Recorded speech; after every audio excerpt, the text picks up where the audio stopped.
Good evening, everyone. This is your cousin Vincenzo. This is my first live. I'm shaking a little bit, but I'll get through it. Also, because there's no time. Bitcoin is pumping $94,350. Wow, that is awesome. Tremendous day. Going for the highest high on a daily chart. Tremendous. Beautiful. Let's see if we can hold this price or perhaps go above that wick that you see there. Above this wick. If we can go above this and stay there for a little bit, we get out of this range. We got with the new high. Obviously, we're going to go back down again because higher high, we're going to have a higher low. And also, we are very far from the 21 moving average. Very far. The 21 moving average is at 89,962. So, if Bitcoin does what it always does, it will pull back. You see here, very far from the 21, pulls back. Far from 21, pulls back. Far from the 21 on the other side and pulls back. Anyway, there's this sort of attraction towards the 21 moving average, which is very interesting and worth looking at and looking into. And but that doesn't really matter because that's what Bitcoin does. Bitcoin goes up and goes down, goes up and goes down. That's why it's the best asset in the world, really and truly, because it has this volatility that allows people to make gains and to profit. Always, it can bankrupt you. You have to be smart with your money for sure. I'm not here to give entries or how to long, how to short. I wish I had somebody that does that for me. I'm just here to talk about a couple of assets, gold, silver, obviously Bitcoin, Solana, Sui, Ethereum, all of these interesting assets that lately have been making the difference. You see how they like today. We have we opened at 91,209 and currently we are at 94,000, 3.33% gain, up 3.31%. Sorry guys, it's my first live. I think I am allowed.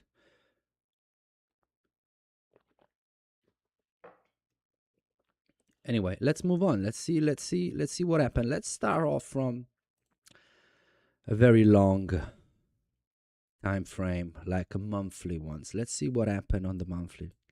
Obviously I pulled these lines already, and you can sort of see why.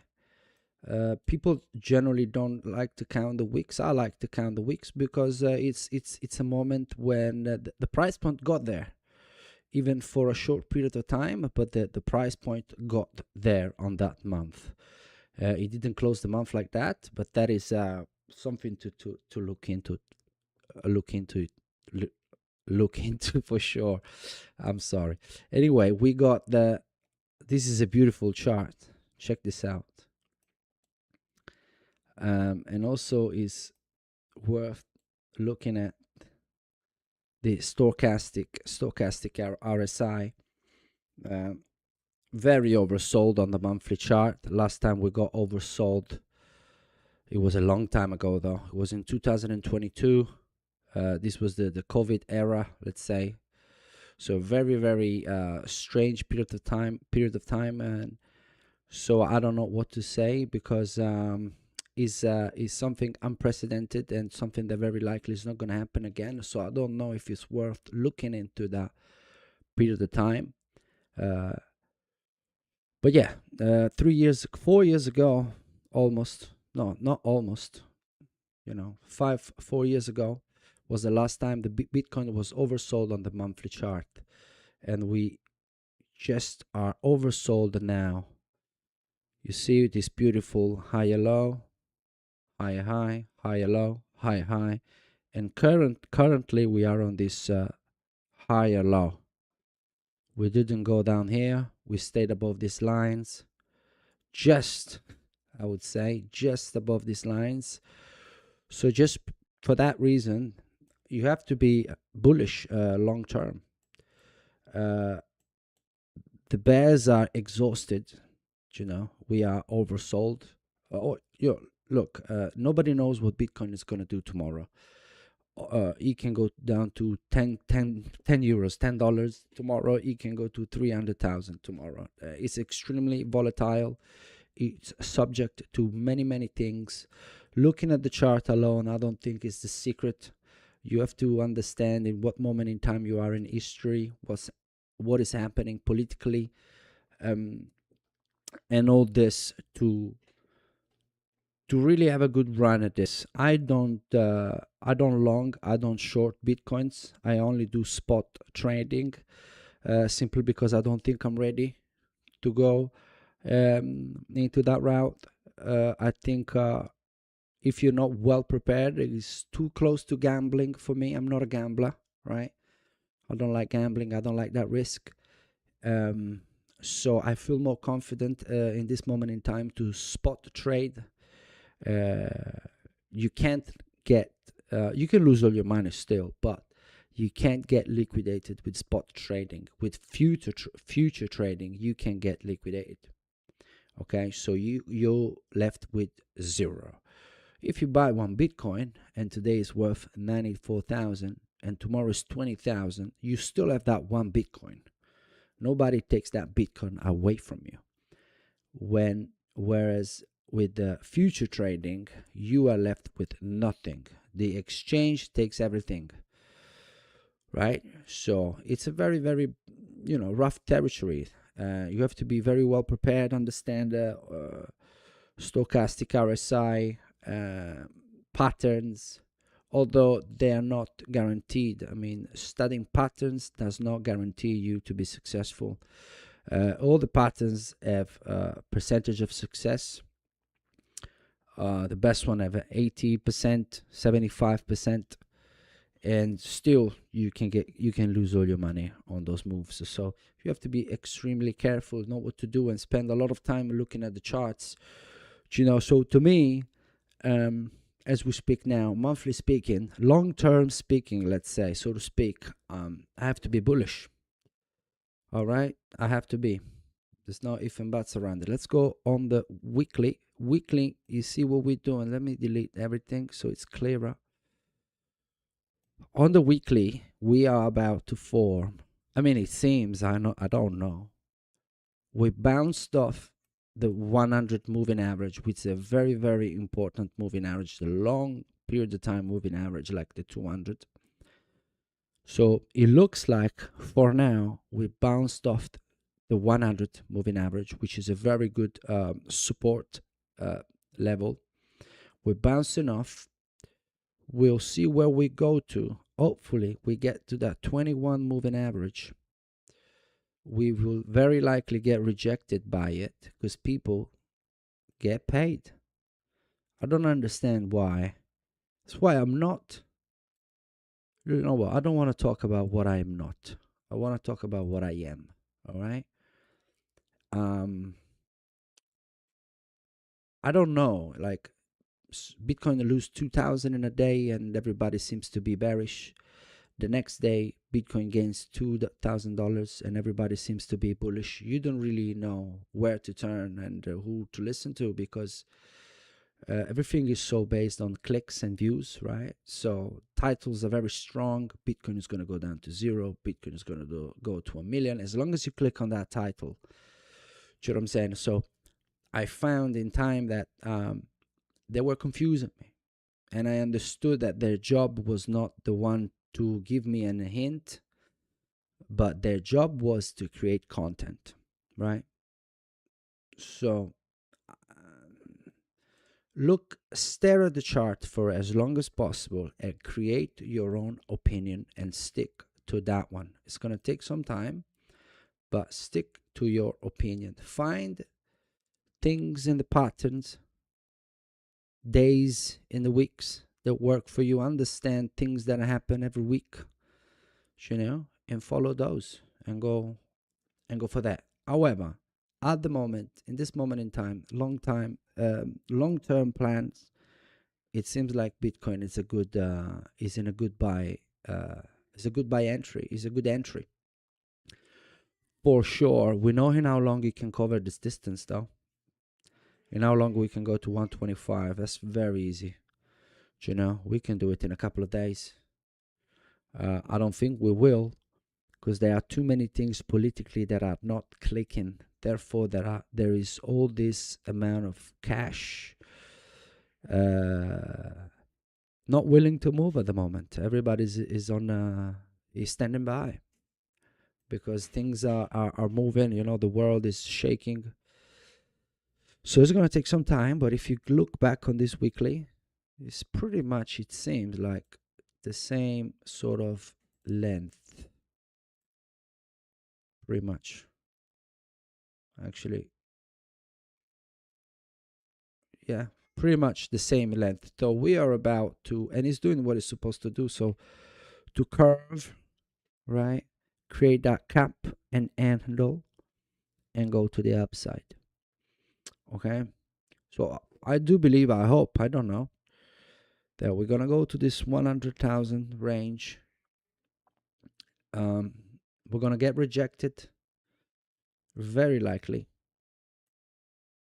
The 21 will reject us, and then we'll create again another higher low, higher high, and so on. And we're gonna go up slowly and steady. You know, so many positive things happened last year, together with a lot of negatives. But look, I'm not panicking like everyone does. I mean, whoever you listen to, they say Bitcoin this year underperformed.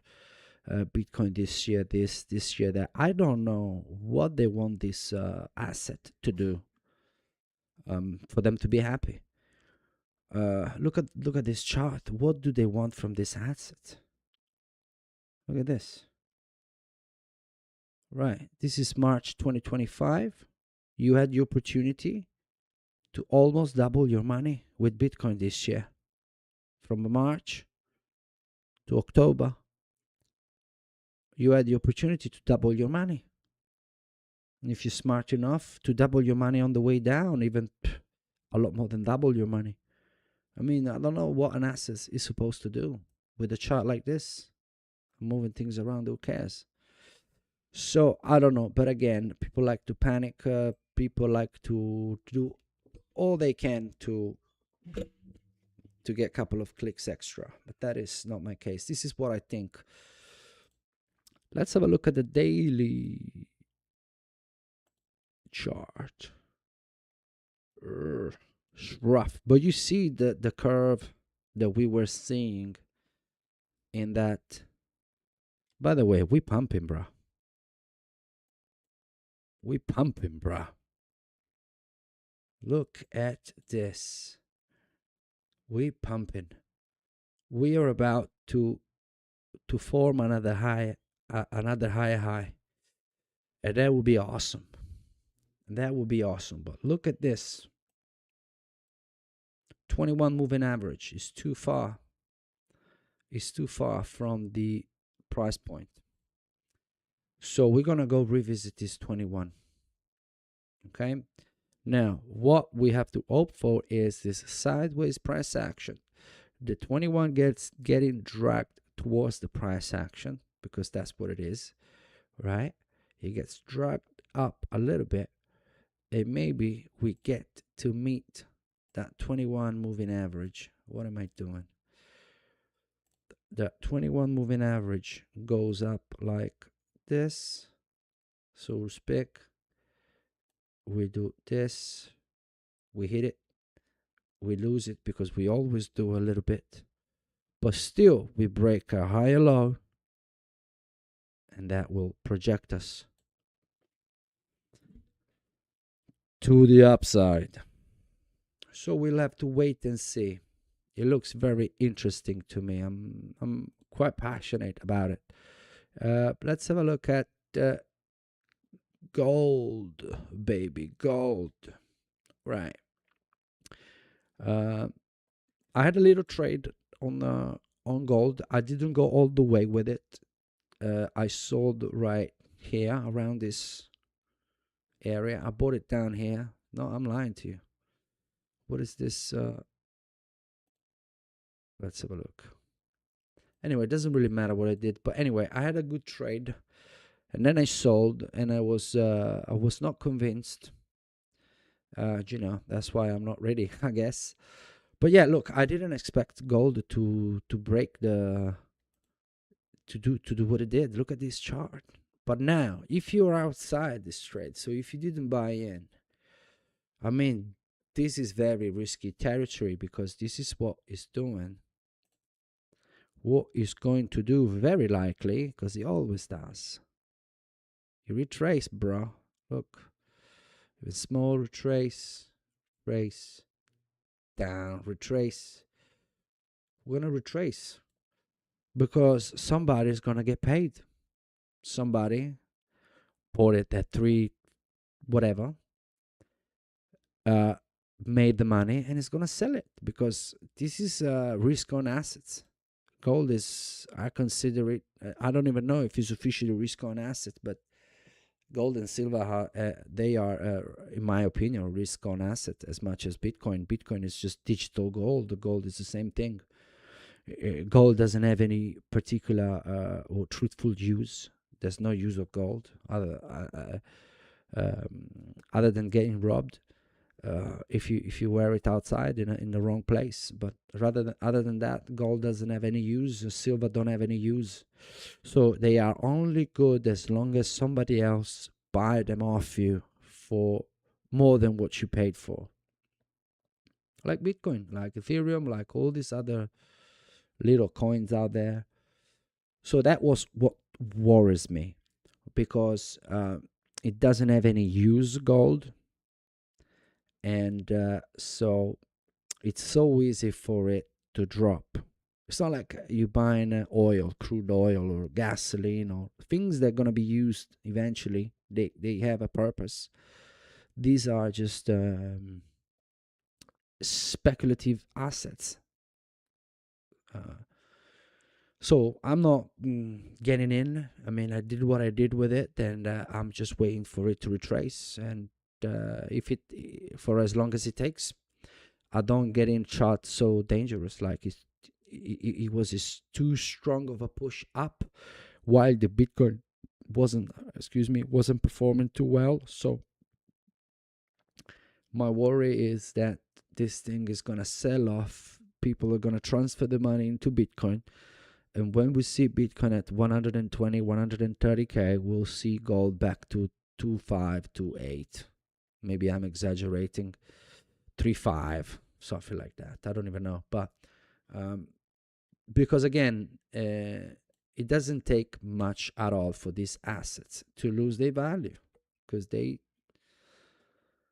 they're worth nothing in principle. Do you know what I'm saying? So this is what it is. So silver has a very similar chart, and yeah, and I think we covered what we had to cover. Let me see.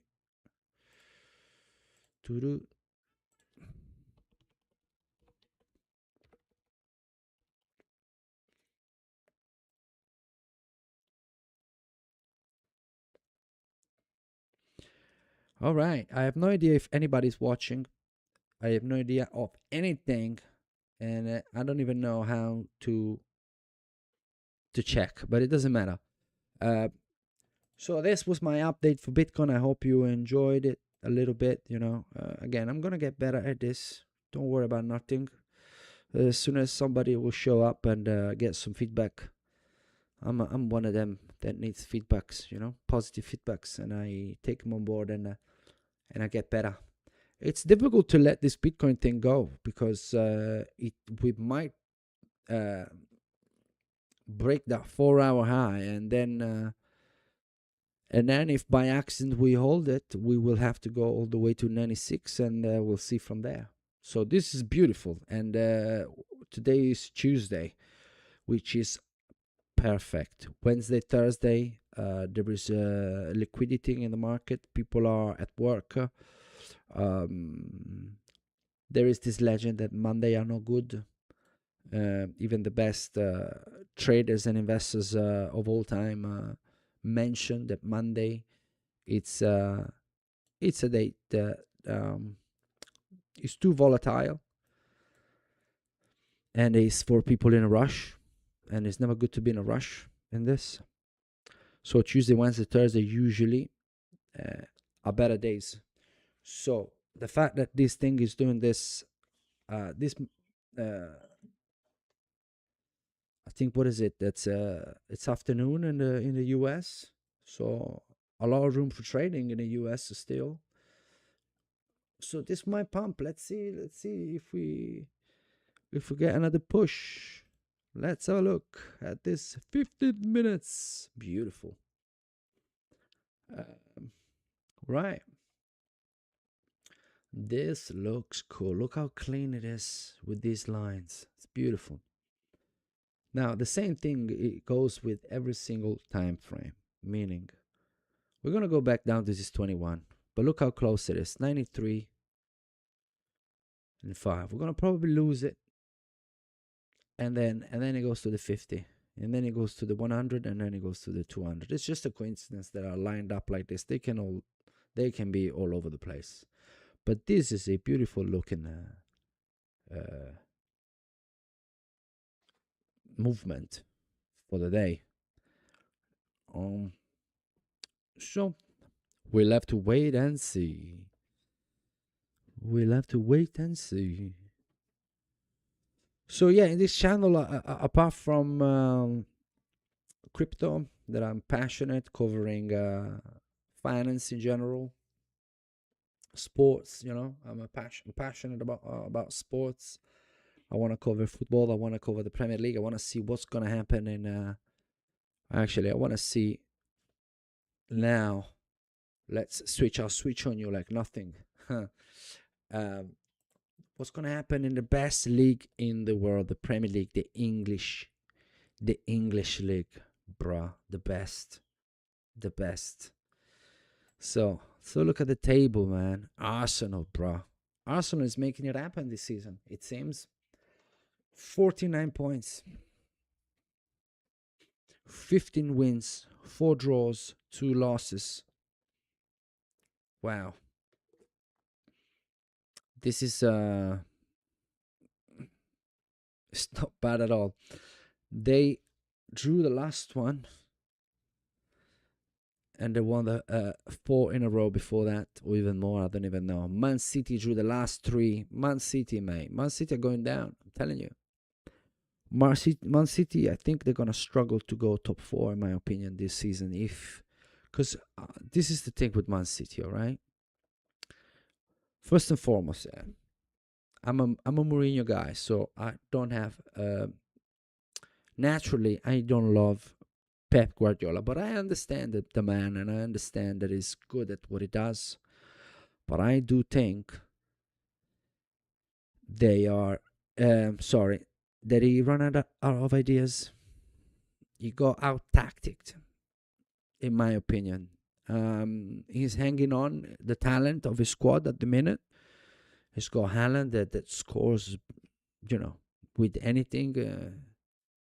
By accident, he sneezes and he scores 2 goals. It's coming so natural to him, and I'm very happy for him because he's a tremendous athlete and professional. But if by accident he gets injured, we are in trouble, Tony. He is in big trouble because they do rely on him a lot, on a lot of things. Um, I don't see this amazing way of playing from them this season. To be honest, I didn't see that um, last season too. I think that is a narrative, a very easy narrative for people that don't watch the games. But I watch the games, and I'm telling you, Man City hasn't been playing amazing in a long time. But they have these talents in the squad, that allows them to just win games. I mean, they got the best keeper in the world with Gigi Donnarumma. right? 27 years old or 28 years old monster. When Ellen Allen is next to him, Ellen Allen doesn't look that big. And Donnarumma is thick. He can jump. He can make tremendous saves. I think it was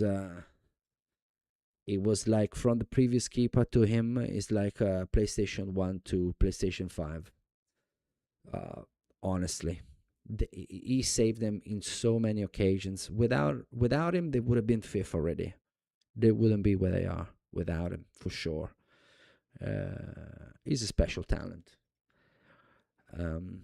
Tremendous professional, Champions League winner, and he's very young.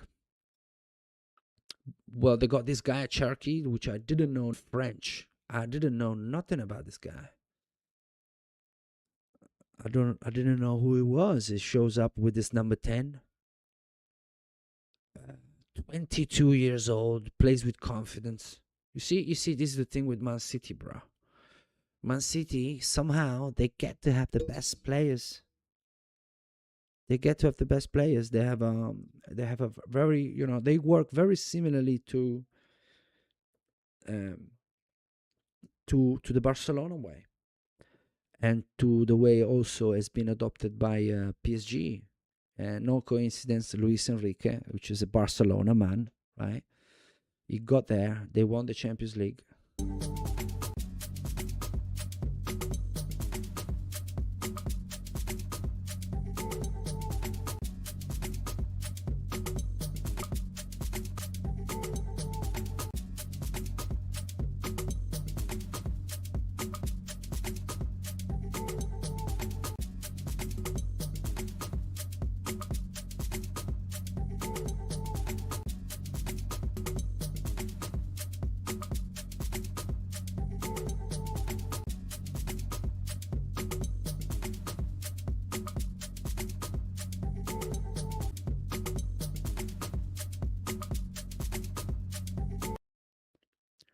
Yo, guys, I don't know what happened, but I lost my connection.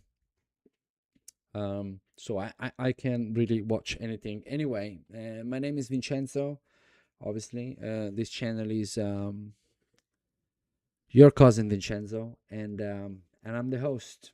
So I'm passionate about sports, about football, and about MMA, about boxing. I'm not very good at this still. I mean, it's my first experience, but I'm trying, and I'll see what comes out of it. I have a lot of interesting takes, I guess, I believe, and we'll see how it goes. I have a couple of notes. Bro, did you see Real Madrid just sacked Xabi Alonso? I mean, that is crazy, man. I mean, not that crazy for a club like Real Madrid, but there's got to be something. There's got to be something going on, because it's not. There's got to be something going on for him, for sure, for Xabi Alonso. I wouldn't be surprised if we see him um, managing somewhere else very soon. There are unstable clubs out there, and I'm also thinking about Man City. I was saying before I lost the connection that Manchester City, Barcelona, PSG, Real Madrid a little bit, although Real Madrid is really a club on its own. They all have this thing in common where the club comes first. Manchester United used to have it. Arsenal is starting to having it, to build this. But yeah, Barcelona, historically, the club comes first. You see how they treated Messi, how they treated how they treat their legends, when it's time to let them leave. um the club comes first. Messi left the month after a kid that nobody knew about had the number 10. They gave the number 10 to just another guy. They didn't do anything special, because the club come first. The same was for Neymar. For Barcelona, um, these are just players, and the club is the most important thing. and that what makes them successful. You see, why Man City is similar to that, because anything that Pep Guardiola says and does, Manchester City follow. There is never a misunderstanding between the board and Pep. Never. They lost, I don't know how many games in a row. There was never a misunderstanding. Somebody else speaking from the club, or Pep is the manager, Pep is the face, Pep is the club, right? And if Pep says, "I don't want this player is out. The player is out." Walker. I'm thinking about Walker. The way they got him gone in January like nothing, because he lost a yard of pace, and from being the skipper, without too much trouble, he got lent out. He got on loan. I don't remember. Maybe to AC Milan he went. But this to say that uh, Pep Guardiola has absolute executive power at Manchester City, right? He goes to wherever he goes to whoever he goes to, and tells them what to do, and they do it because they trust his leadership, and rightly so, I guess, because they've been winning a lot. They have been very successful. They won the Champions League.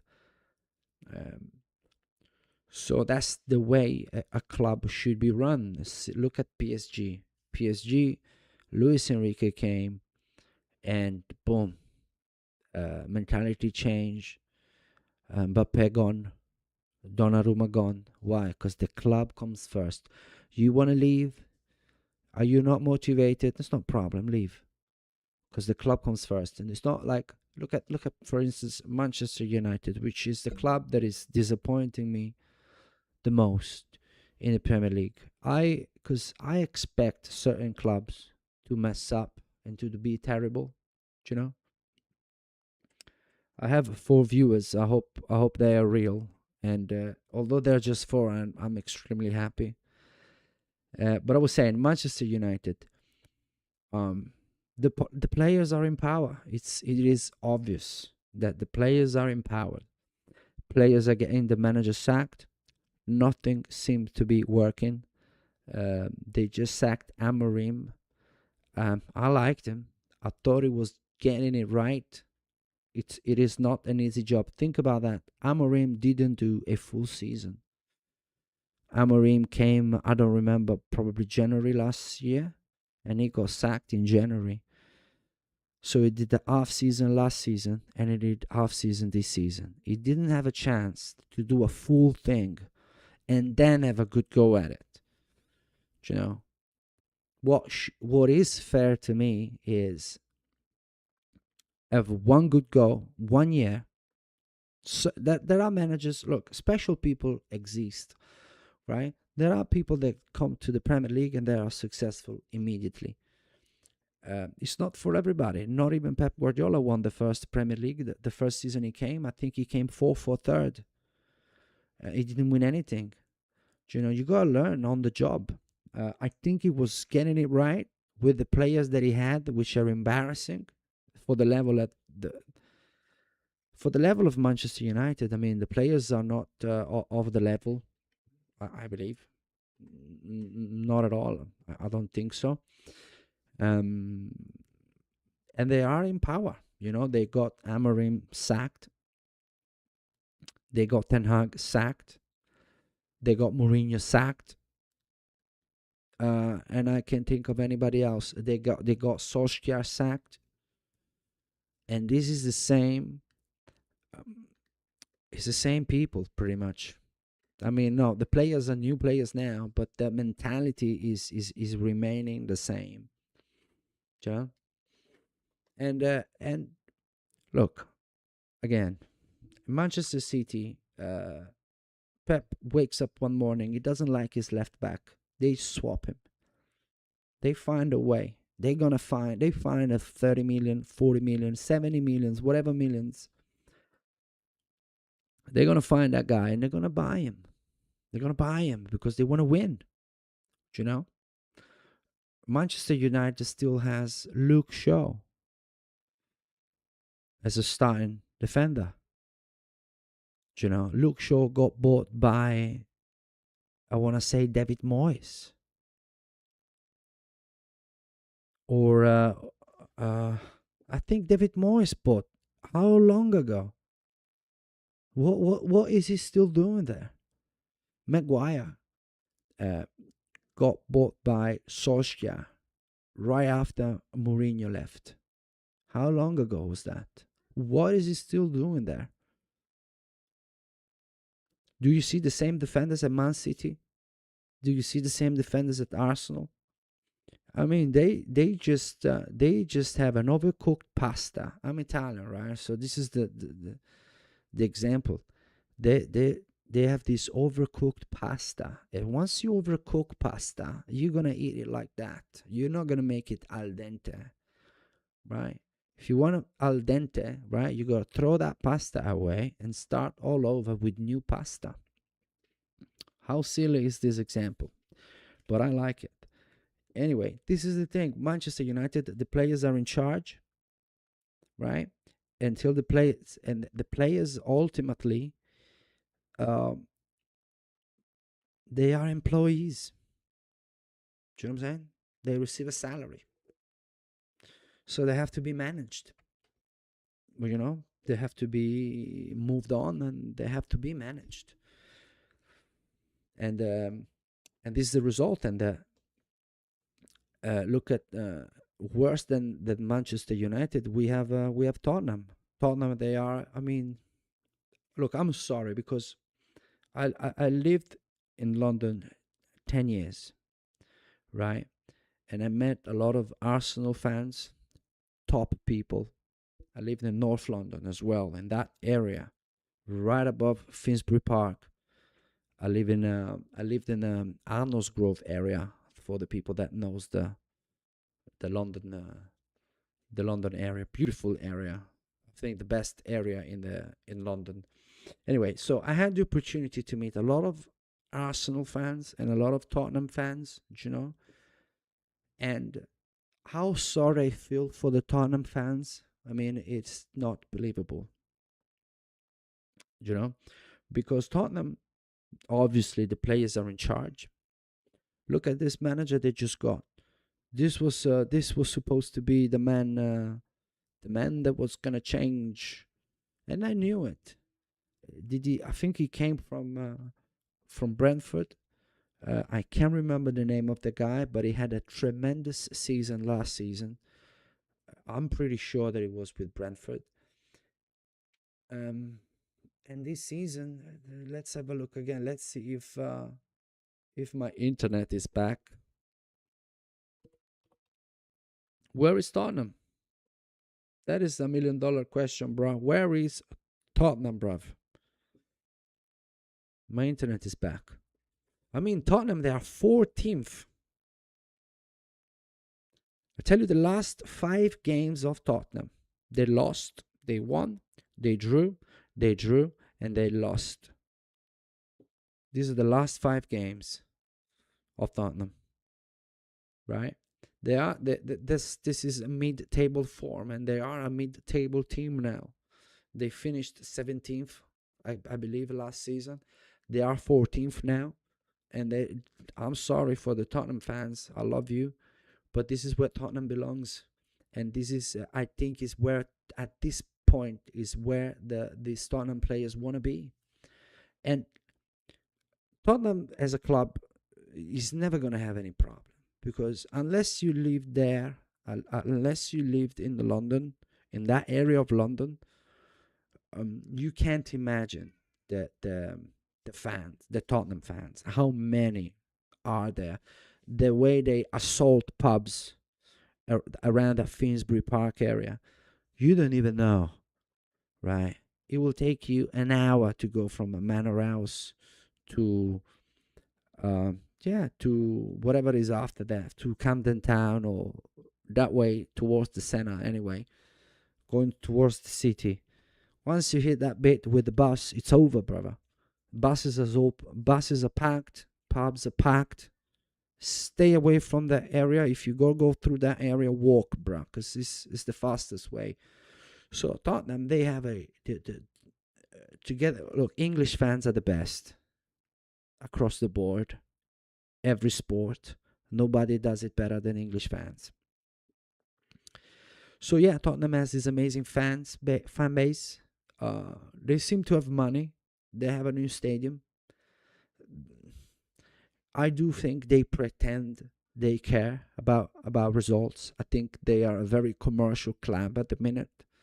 They very focused on merchandise selling. Um, yeah, keeping the stadium full somehow. And Tottenham fans are gonna do it because they're so passionate about the club. So it's not difficult for Tottenham fans to fill up a stadium. They are not used to win. No offense, they are not used to win, so it's not difficult for them, right, to be where they are, and they just enjoy watching Tottenham, whatever, right? You talk to them, they want to win, but still, they fill up the stadium. 14th, 15th, third, they fill up the stadium, the very same way. So, Tottenham fans among the best. Tottenham club, bruh. I don't know, because the guy left, right? Levy, whatever his name was, that terrible guy, he left. So everybody left. Hurricane left. The other guy left. So who is there to leave so we can fix this situation? That's a very tough question. But I think Tottenham is gonna stay here for the rest of the season because they're just inconsistent. What I do think, bruh, is that I think the top four is a kind of lined up. I think Arsenal. I think Arsenal are gonna go and win this thing. Realistically, I don't think Man City are gonna be able to hold the pace. Arsenal are more a team. When they win, it's a team effort. When they're good at set pieces, they're good defensively, they're good. They're good at everything. They're good at everything. Manchester City, I feel like they are more still very dependent on the single players ability of the single player to solve the game. They're sloppy at the back, as all Pep Guardiola teams have always been. Pep Guardiola can't defend. In my opinion, in my honest opinion, if you go, I don't care. He won Premier League, he won Champions League. If you look at the quality of goals that he concedes, they are embarrassing. If you are a 10 years old kid playing for a decent game, and you concede a goal because you pass the ball to the keeper, or you concede a stupid goal like back pass, a missed touch, at 10 years old, right? To use a Manchester United term, you're gonna have an air dry, right? I guess that's what they say, right? Hair dryer, because the manager's gonna destroy you at 10 years old. Imagine conceding those goals at this level, and that's the kind of goals that Man City used to concede. That's why they don't do tiki taka no more. Now they are a mess. They play the long ball. They do They do a little bit of everything. And at the end of the day, to win games, they rely on the strength of the single player. That's what it is. Go watch it. That's what it is. Aston Villa, another tremendous team. They may go along. They may go all along with this. They may finish the season third. Liverpool. I don't believe in Liverpool this season. I just don't. I think Slot is the same situation as Guardiola, right? The game has changed from one day to the other in the UK. We moved from this desire of building from the back, mixed with athleticism, right? Speed, quality, simple things, but done at a very fast pace. So you need a lot of quality to do it, right? Because you're doing it at tremendous speed, right? You move from that to odd balls in, long balls, hit the man, long throws in, everything long, set pieces, corner kicks. It changed completely. And the reason is very simple. This start from managers um, that, thank God, they've realized I can't keep conceding these type of goals. I just can't. It's just embarrassing to concede the goal because I want to pass the ball to the guy next to me, and the guy. It was just stupid to force the ball possession from the back. I think was stupid. And so yeah, the kryptonite for it is mess them up, throw an odd ball in between defenders, and see what they do. They're gonna bang their head, and you're gonna score. And this is what is happening. A lot of odd balls in, long balls from every corner, and that's why Arsenal's top of the table, and they're scoring a lot of set pieces. They are tremendous on set pieces. So this season completely changed from last season. This season, if you want to be good, you better be good on set pieces, and you better be strong defensively. That's it. There's no tiki taka. People are gonna outrun you if you do that, and they're gonna score against you because they've been practicing that for too long. It's over, and Pep Guardiola does not have an answer for this. Pep Guardiola is not happy. I do believe this is his last season at Man City. Mark my word. I'm the first one telling you. I do believe Pep is leaving at the end of the season for sure, and I have the feeling Xabi Alonso will take over from him. That's what I think. Uh, this is my opinion, and probably it's my hope because I think I would look at Man City differently if Pep left. Look, I think Pep is a tremendous manager. I think he's just overrated a little bit. Okay, he managed clubs that always had a legacy, strong clubs. So that's my opinion. It's good, but it's not special. I rate way more Arteta, uh, Unai Emery, Slot. Um, my main man is Mourinho. But anyway, how long have we been here for? 57 minutes, guys. I mean, I have two spectators, 5 views. I want to thank these two spectators for watching this, and I guess I'm gonna go. I think we it was enough. I'm not too sure. I'm gonna rewatch this back. Um, three. So I might as well stay. I was gonna say bye, and then the third person joined in. Um, so let's have a look at Bitcoin one more time then. Bitcoin Olden. Mm, bro, I'm telling you. Hold on. What am I doing? Screen view, bro. Screen view. Let my people watch with me. Bitcoin. Let's have a look at that 4 hour. The 4 hours time frame is a very important time frame. On the 4 hours time frame. Check this out. What time is it? Right. What time is it? Right. It's 10 p.m. So this 4 hour candle started 1 hour ago. We need that 4 hour candle to close above this line, 94,786. We need to close a candle above that. We need it, bruh. But now we have a massive problem, Houston. We are massively oversold on the stochastic RSI. Way oversold. and we are too far off the 21 moving average.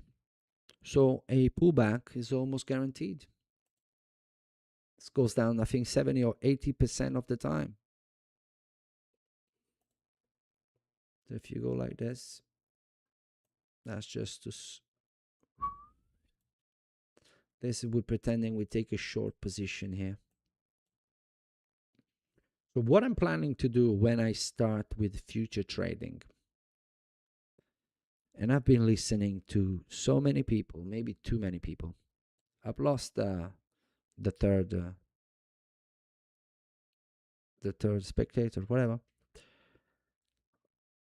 As there's the only way, right, where I can see is in these positions, right? We are too. This is too good to be true, bro. Too good to be true. People gonna get paid. Whoever, right? We have. I think. I think we're gonna see people getting paid. So obviously we're gonna see a pullback. Look at this. Look at this. It's the same thing, bro. Check this. Look how far. Look how far. Boom, pullback. Boom, boom, boom, boom, boom. Way too far. Pull back, pull back, pull back. Boom, boom, boom. Way too far. Massive. You see, every time we are too far up or too far down, no, too far down is not true, because there are two different moves. They don't behave the same way. But on the way up, right? The way up requires active people that buy the asset. Okay? So it's a very strong thing to do. You got to go take your money and buy an asset. Selling instead, when the asset goes down, is people that have the assets already. They are deciding to get rid of it. So they are two completely different state of minds, okay? So on the way down, this thing can go very far from the 21 and continue to go very far from the 21 down to $1,000. It is on the way up where people want to get paid, okay? That when you have this gap, you're gonna have a retrace, okay? And that is just is very likely. I'd rather say it's not. What Bitcoin does is unpredictable, okay? This is a rate of success. This thing happened 7 times out of 10, right? So we'll see if we're in that 7 times out of 10. If it does, that's a potential entry for a short. We'll see. I'll leave it here because I like if it plays out, I'll see. And that gives me confidence because I'm going to start future trading. I think I have a decent understanding. But decent is not enough in this game, you know? Decent is not enough. Wow. Pushing. $94,500. Pushing. Let's leave it alone for a minute. Let's have a look what happened this weekend, and then we say, no, if we have any, let's see.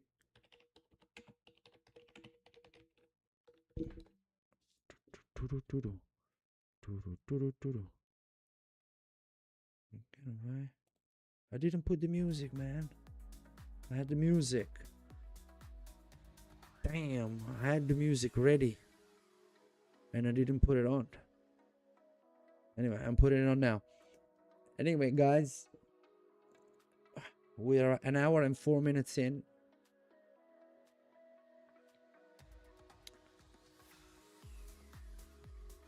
Let's accept the cookies, man.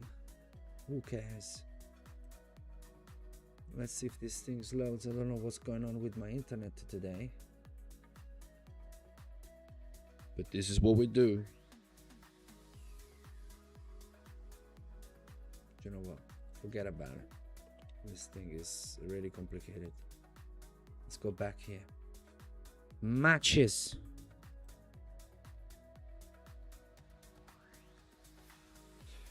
Anyway, if you're interested to know, I'm a Chelsea fan. I like Chelsea because when I first moved to the UK, couple of years after, Mourinho joined Chelsea. I think it was 2012 or 2013, something like that. And I just liked the way he came back, the confidence, the swag, and we won the league with the Diego Costa, with Eden Hazard. We know those people, tremendous team. But guys, am I saying what I'm saying? Right? Is that right, what I'm saying? Guys, Saturday the 17th of January.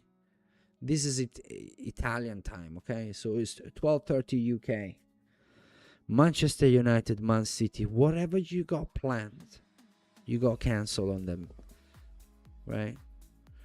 Then you got Sunderland, Crystal Palace, whatever. Chelsea, Brentford, Liverpool, Burnley, Tottenham, West Ham, London Derby. That's good.